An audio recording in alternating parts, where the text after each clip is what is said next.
Hello दोस्तों। तो कैसे हैं आप लोग। एडीएस संगीत महाविद्यालय में आप सभी का स्वागत है। आज हम लोग सीखेंगे 12 स्वरों को पक्का कैसे करें और 12 स्वरों की उत्पत्ति कैसे हुई है। तो इन दो बातों को हम लोग सीखेंगे। तो हम लोग सबसे पहले देखते हैं 12 स्वरों को पक्का कैसे करें, क्योंकि बहुत लोग होते हैं कि पूरा हिस्ट्री नहीं जानना चाहेंगे स्वरों की उत्पत्ति कैसे हुई और किन कारणों से स्वर उत्पन्न हुए और किसने किया, स्वरों की फ्रीक्वेंसी क्या है, वो लोग नहीं जानना चाहते। जो लोग नहीं जानना चाहते उनके लिए मैं सबसे पहले 12 स्वरों को आत्मसात करने की बात बताता हूँ कि 12 स्वरों को पक्का कैसे किया जाए, 12 स्वरों को अपने अंदर कैसे उतारा जाए कि 12 स्वर हमारे किसी भी तरीके से लग जाएँ। तो इस टेक्निक को पहले हम लोग सीखेंगे, फिर उसके बाद हम लोग देखेंगे कि 12 स्वर किस तरीके से उत्पन्न हुए हैं और उनकी फ्रीक्वेंसी क्या है। ठीक है, आइए स्टार्ट करते हैं। जैसे हमारे 12 स्वर हैं, सा रे रे गा गा मा मा पा धा धा नी सा नी धा धा पा मा गा गा रे सा। ये हमारे 12 स्वर हुए। यह 12 जो स्वर हैं हमारे, इन 12 स्वरों को सीखने के लिए अभी तो हम बोल सकते हैं कि सा के बाद एक बटन छोड़ने के बाद शुद्ध रे आएगा, पर एक्चुअल में ऐसा नहीं है। ऐसा दरअसल ये है, जैसे हमारा सा है, सा की आंदोलन हम लोग इसका गणित के माध्यम से देखेंगे। इसकी आंदोलन संख्या क्या है सा की। सा मतलब कितनी फ्रीक्वेंसी है, कितना जोर लगाने पे ये हमारा सा की आवाज़ निकल रही है। सा, इसकी फ्रीक्वेंसी 240 है सा की। सा जो हम सा बोल रहे हैं, या हमारा फ्रीक्वेंसी इसका कितना है 240। तो 240 से जब ऊपर जाएंगे तो कितना ऊपर कर दें कि रे कोमल रे पे आ जाए और कितना ऊपर कर दें कि शुद्ध रे पे आ जाए। इसी प्रकार कितना ऊपर जाएँ 240 से कि कोमल का आ जाए और शुद्ध का आ जाए। तो इसी बात को हम लोग आज समझेंगे कि फ्रीक्वेंसी किस प्रकार से है हमारे 12 स्वरों पर। 7 शुद्ध स्वर, 4 कोमल और 1 विकृत, 5। 7 4 7 5 12। ठीक, 7 शुद्ध स्वर और 5 विकृत, 7 5 12 स्वर। 12 स्वरों में हमारी फ्रीक्वेंसी किस प्रकार से हैं वो हम लोग देखेंगे और समझेंगे। तो आइए स्टार्ट करते हैं। जैसे हमारा सा हो गया, इससे क्या होगा कि जैसे हमको अभी हम लोग अंदाज़ लगाते हैं, एक बटन के बाद फिर एक बटन छोड़ने के बाद शुद्ध रे हमारा है, इस अंदाज से लगाते हैं। अब हम लोग जब रियाज करेंगे, जब ये फ्रीक्वेंसी जान लेंगे कि सा के बाद कितनी फ्रीक्वेंसी बढ़ाने पर शुद्ध रे आ रहा है, तो अलग मज़ा आएगा। जैसे सारे, ये हमारे स्वर हो गए, सा और कोमल रे और शुद्ध रे। तो जैसे हमारा कोमल रे है सारे, इसकी फ्रीक्वेंसी कितनी है कोमल रे की। तो हमारे कोमल रे की फ्रीक्वेंसी हमारे शुद्ध सा की, हमारे सा की 240 है और कोमल रे की हो जाएगी 254, यानी कि 240 है सा की और 254 इसका है। 254 सही 2/17। आपको मैं एक बार दिखा देता हूँ फ्रीक्वेंसी कैसी हैं, कौन सी स्वरों की कितनी फ्रीक्वेंसी है।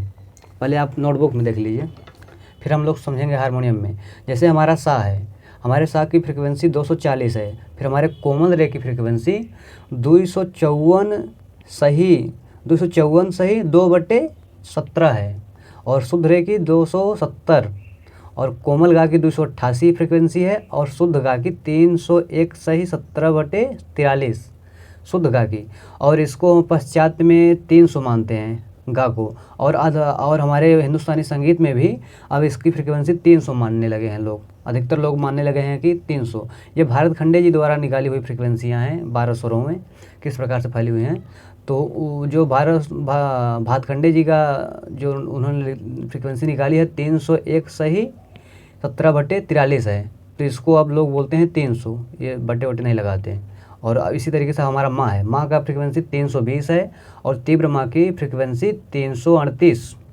तीव्र माँ की फ्रीक्वेंसी 338 सही 14/17 है और पा की फ्रीक्वेंसी 360 और कोमल धा की फ्रीक्वेंसी 381 सही 2/17 है। ठीक, उसी तरीके से हमारा शुद्ध धा जो है 405 इसकी फ्रीक्वेंसी है और कोमल नी की 432 है और शुद्ध नी की 452 सही 4/43 है। इसको भी हिंदुस्तानी संगीत में 400, ये भारत खंडे जी द्वारा निकाला गया है और पश्चात में 450 है इसका फ्रीक्वेंसी। और अब हिंदुस्तानी अपने उत्तर भारत में भी, अपने भारत में भी इसको हर जगह 450 ही मानने लगे हैं लोग। अधिकतर लोग इसको 450 मानते हैं अब, पर जो भात खंडे जी निकाला है वो 452 फ्रीक्वेंसी निकाल रहा है। ठीक है, फिर उसके बाद जो अगर जैसे कि ये हमारा सप्तक हो गया, इस सा से और इस नी तक हमारा एक सप्तक हो गया। फिर जो 480 है ये हमारा सा हो गया, तार सा। तो हमने यहाँ से सा रे गा मा, तो कहने मतलब जो सा रे रे गा गा मा मा पा धा धा नी सा। ये हमारे 12 स्वर हो गए। इन 12 स्वरों की फ्रीक्वेंसी हमने आपको दिखाया यहाँ पर कौन कौन सी है। इसी तरीके से जैसे अब आपको मध्य सप्तक का हमने फ्रीक्वेंसी बताया, अगर आपको तार सप्तक का फ्रीक्वेंसी निकालना है तो क्या करना होगा। जैसे हमारे सा की कितनी फ्रीक्वेंसी है, 240, मध्य सा की 240 है। जैसे ही हम इसका तार सप्तक के सा का फ्रीक्वेंसी निकालेंगे तो इसका डबल हो जाएगा 280, इसका डबल 280। इसी तरीके से आप जब शुद्ध रे का निकालेंगे तार सप्तक में तो उसका हो जाएगा 270, मध्य सप्तक का है तो और तार सप्तक का कितना हो जाएगा 270 प्लस कर देंगे और प्लस कर देंगे 270 प्लस बराबर कितना हो जाएगा 2 2 4 7 7 14, यानी 340 हो जाएगा। 340 फ्रीक्वेंसी हमारे शुद्ध रे की हो जाएगी तार सप्तक में। कहने का मतलब ये कि जो हमारा मध्य सप्तक है उस मध्य सप्तक जो हमारा है इसमें जितनी फ्रीक्वेंसी है, जैसे हमारे सा किसी 240 है तो उसका डबल हमारे तार सप्तक में हो जाएगा। हमारा जो तार सप्तक जो है, हमारा तार सप्तक जो है इसकी फ्रीक्वेंसी इसके डबल होगी मध्य सप्तक की। जैसे हमारे रे की अब इसकी 270 है तो इसका 310 हो जाएगा तार सप्तक की। ऐसे ही 240 हमारे सा की है तो तार सप्तक के सा की हमारी कितनी हो जाएगी फ्रीक्वेंसी 480। ठीक है। इसी तरीके से जैसे 240 हमारे मध्य सप्तक की है तो हमारे मंद्र सप्तक की कितनी होगी, जो हमारा इधर मंद्र सप्तक है, मध्य सप्तक और इधर मंद्र सप्तक है, मंद्र सप्तक के सा की आंदोलन संख्या कितनी होगी, इसकी आधी होगी सा की। सा का आधा कितना होगा, 240 का आधा कर देंगे तो 120 हो जाएगा। 120 हमारे सा की। उसी तरीके से सभी स्वरों का है। जैसे हमारे मान लीजिए माँ का हमारा 320 है।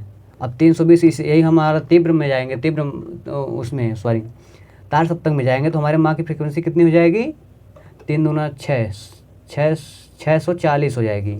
इसका 320 का दूना 640 हो जाएगा। तो हमारे तार में जस्ट डबल होता है। और मंद्र के माँ में जब जाएंगे हम लोग, नीचे मंद्र में जाएंगे तो इसी माँ शुद्ध माँ की फ्रीक्वेंसी 320 है तो उसका आधा कर दीजिए तो कितना हो जाएगा 170 हो जाएगा।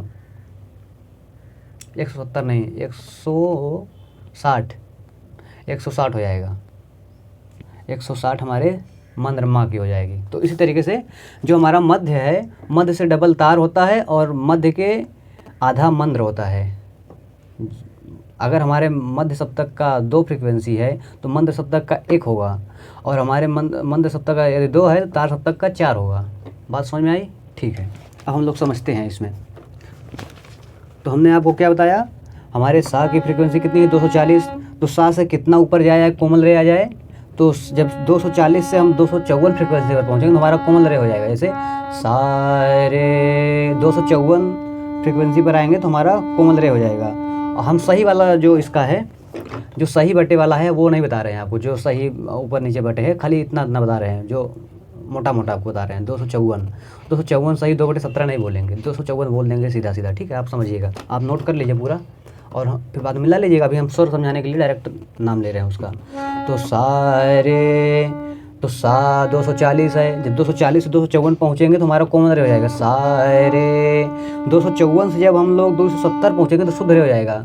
रे रे रे 270 से जब 288 श्रुति पर पहुँचेंगे, 288 फ्रीक्वेंसी पर पहुँचेंगे तो हमारा कोमल गा हो जाएगा। गा 288 से 300 जब फ्रीक्वेंसी पहुँचेंगे तो शुद्ध गा हो जाएगा। 288 से 300 फ्रीक्वेंसी पे आएंगे शुद्ध गा। और जब 300 से 320 फ्रीक्वेंसी पर पहुँचेंगे तो शुद्ध माँ हो जाएगा। माँ। और जब 320 फ्रीक्वेंसी से ऊपर जाएंगे 338 पे पहुँचेंगे तो हमारा तीव्र माँ हो जाएगा। माँ। और जब 338 से 360 पे पहुँचेंगे तो हमारा पा हो जाएगा। पा। जब 360 फ्रीक्वेंसी से 381 फ्रीक्वेंसी पे पहुँचेंगे तो हमारा कोमल धा हो जाएगा। धा।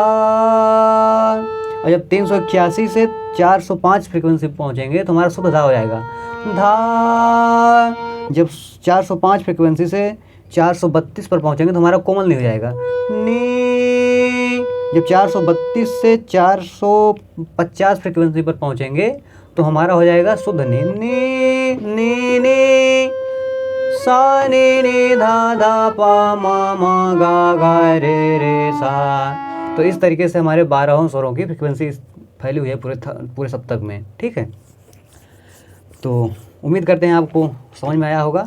और ये जो हम बताना चाहते हैं, जो हमारा शुद्ध गा है, इसको लोग 300 फ्रिक्वेंसी भी बोलते हैं, इसका 300 भी कहते हैं। अब पश्चात में तो 300 है ही, पर भारतीय संगीत में भी अब इसको 300 मानने लगे हैं लोग, इसके बजाय इतना मानने लगे हैं। इसी तरीके से शुद्ध ध्वनि का 450 मानने लगे हैं, शुद्ध ध्वनि का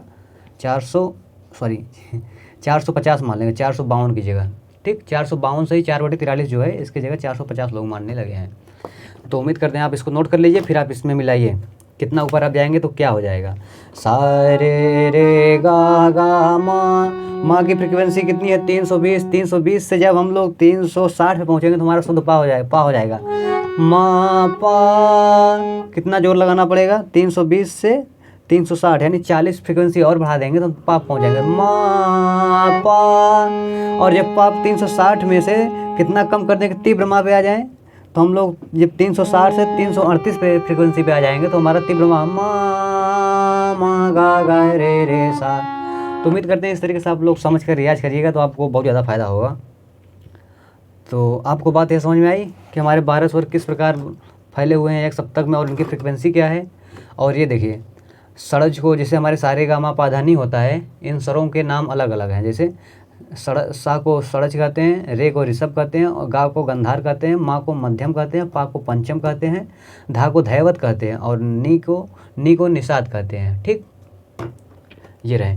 अब हम आते हैं कि अभी हम लोग बोले थे कि स्वरों की उत्पत्ति कैसे हुई है, तो हम लोग वो जानेंगे अब। जैसे हमारा स्वर है, पहले स्वरों की उत्पत्ति के लिए पहले हम लोग ध्वनि समझेंगे, फिर आंदोलन समझेंगे, फिर नाद समझेंगे, फिर श्रुति, फिर हमारा स्वर उत्पन्न होता है। ठीक है, तो आइए स्टार्ट करते हैं। पहले सबसे पहले ध्वनि को समझते हैं, ध्वनि क्या है। ध्वनि को समझने के लिए जो कुछ कानों द्वारा सुना जाता है उसे हम लोग ध्वनि कहते हैं। जो कुछ कानों द्वारा ग्रहण किया जाए, सुना जाए, वह ध्वनि है। चाहे वह ध्वनि मधुर हो, चाहे वह ध्वनि अमधुर हो, चाहे वह गाड़ी की आवाज़ हो, चाहे ट्रेन की हार्न की आवाज़ हो, चाहे मशीन की गड़गड़ाहट की आवाज़ हो, चाहे कोयल की पुकार हो। यह सभी प्रकार की ध्वनियाँ, सभी प्रकार की आवाज़ें ध्वनि कहलाती हैं। ठीक है, पर संगीत में मधुर ध्वनियों का प्रयोग होता है। तो मधुर ध्वनि को संगीत में क्या कहते हैं? नाद कहते हैं। तो अब आते हैं हम लोग आंदोलन। आंदोलन अब किसे कहते हैं? दूसरा पॉइंट क्या था मेरा? ध्वनि आपको समझ में आया, प्रत्येक ध्वनि जो कुछ कानों द्वारा सुना जाए वह ध्वनि कहलाती है। अब आंदोलन देखते हैं। आंदोलन किसे कहते हैं? आंदोलन कंपन को कहते हैं, जो कंपन होता है उसे हम लोग आंदोलन कहते हैं। तो प्रत्येक ध्वनि का आधार कंपन है। कहने का मतलब जितनी भी ध्वनि उत्पन्न होती है वह कंपन या आंदोलन से ही उत्पन्न हो सकती है। जब तक कंपन और आंदोलित नहीं हुआ कोई चीज़, तब तक ध्वनि उत्पन्न नहीं हो सकती। ठीक है, जैसे वैज्ञानिकों का भी कथन है कि बिना कंपन के कोई ध्वनि उत्पन्न नहीं हो सकती है। जैसे हम देख सकते हैं कि हमारा सितार जो होता है, और सितार और तानपुरा या फिर गिटार के जो तार होते हैं, जब उन पर हम आघात करते हैं वो तार आंदोलित करते हैं, जिससे ध्वनि उत्पन्न होती है। ठीक,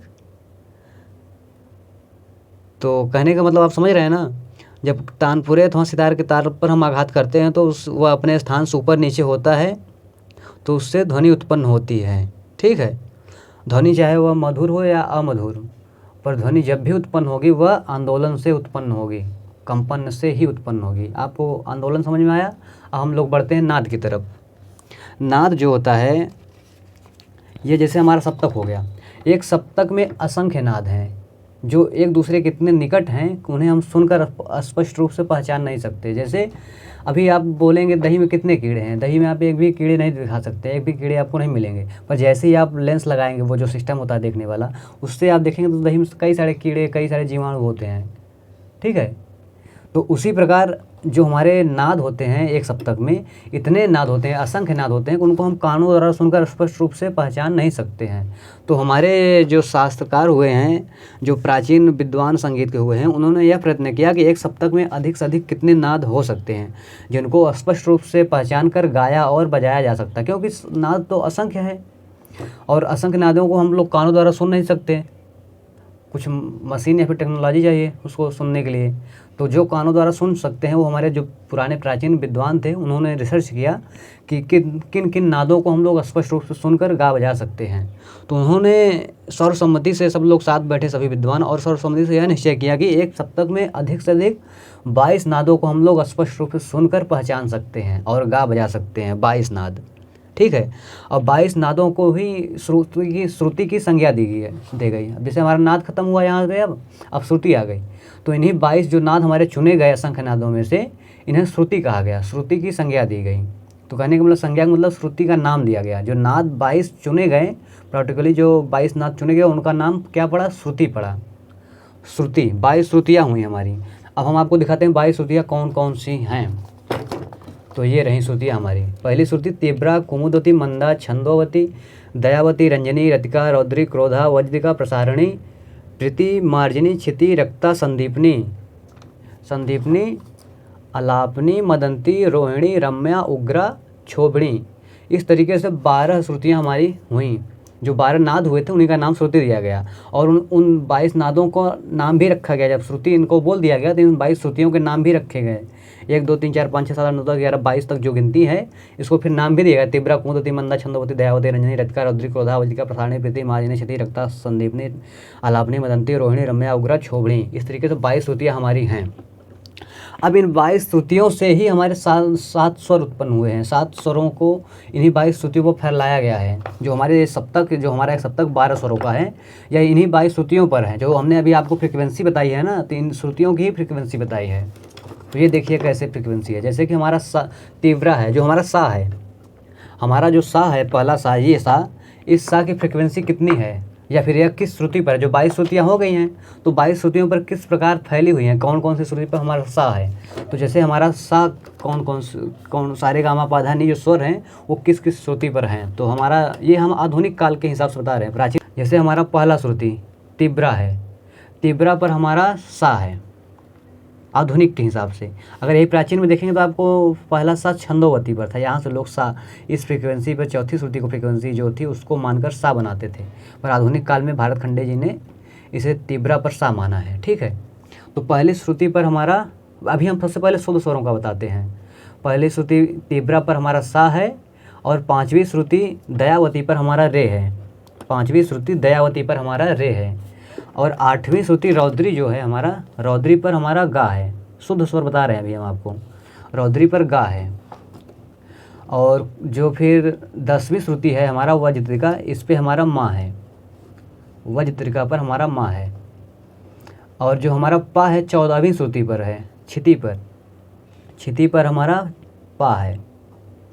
और 18वीं श्रुति पर जो हमारी मदंती है, मदंती पर हमारा धा है, मदंती पर हमारा धा है। और जो 21वीं श्रुति है उग्रा, उग्रा पर हमारा नी है। तो इस प्रकार से हमारे 7 स्वर इस 22 श्रुतियों में फैले हुए हैं। ठीक है। ये रहे 22 श्रुतियाँ, और इनमें 7 स्वर इस प्रकार से हैं। तीव्रा पर सा, दयावती पर रे, रौद्री पर गा, वज्रिका पर माँ, क्षिति पर पा, और मदंती पर धा, उग्रा पर नी। अब हम लोग देखते हैं कोमल स्वर। जैसे हमारा सा तो वही रहेगा, सा का कोमल और तीव्र होता नहीं है, तो रे पे आते हैं। रे जो हमारा दयावती पर शुद्ध रे है, कोमल रे हमारा किस पर आएगा? मंदा पर आएगा, तीसरी श्रुति पर। तीसरी श्रुति पर हमारा कोमल रे आ रहा है, मंदा, मंदा नाम की श्रुति जो है उस पर हमारा कोमल रे है। उसी प्रकार कोमल गा हमारा किस पर है? 7वीं श्रुति पर, रतिका पर। रतिका पर हमारा कोमल गा है, रतिका पर हमारा कोमल गा है। और हमारा तीव्र मा जो है वो 11वीं श्रुति पर है, प्रसारणी पर। तीव्र मा हमारा प्रसारणी पर है, 11वीं श्रुति पर। और हमारा पा तो एक ही है, इसका कोमल तीव्र होता नहीं, क्षिति पर पा है। और कोमल धा हमारा 15वीं श्रुति पर है, रक्ता पर।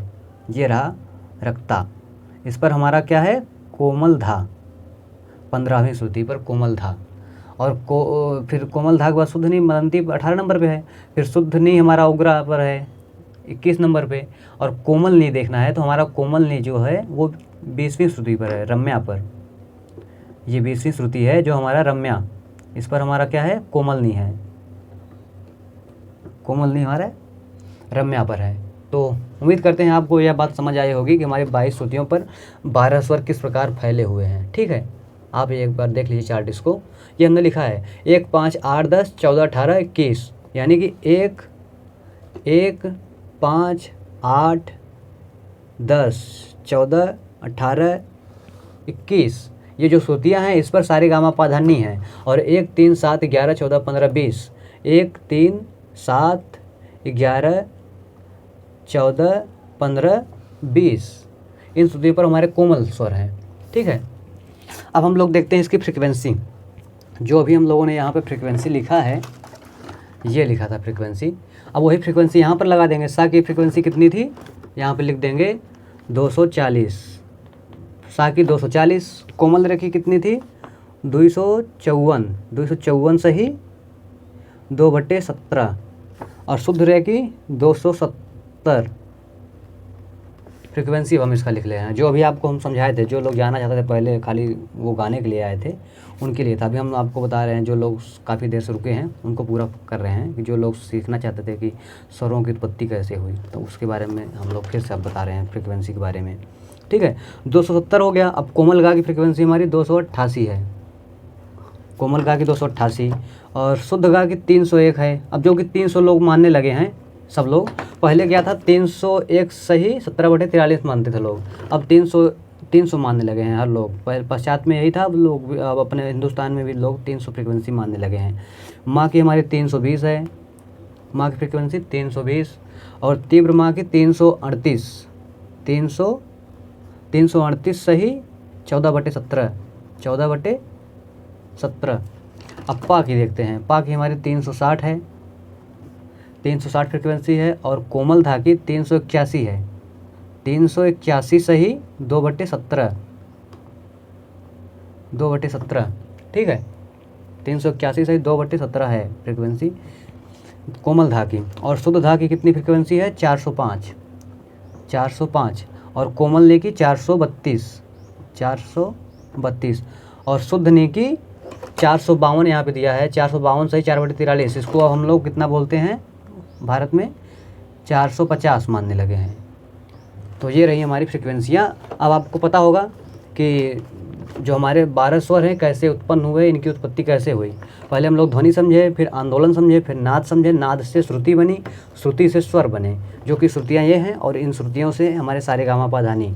और इन पहले ये सारे गामा पा धा नी नहीं थे, पहले इनको हम लोग क्या बोलते थे, षडज ऋषभ गंधार मध्यम पंचम धैवत निषाद, ये इन स्वरों का नाम ये था। फिर व्यवहारिक रूप में सरलता के लिए, ताकि आसानी से लोग बोल सके और गा बजा सके, उस बात को ध्यान में रखते हुए 3 स्वरों का नाम चेंज किया गया, सारे गामा पा धा नी रखा गया, जिसको हम लोग अच्छे से प्रोनाउंस कर सकें और गा बजा सकें। तो उम्मीद करते हैं आपको वीडियो अच्छी तरीके से समझ में आया होगा। मिलते हैं अगली वीडियो में, धन्यवाद।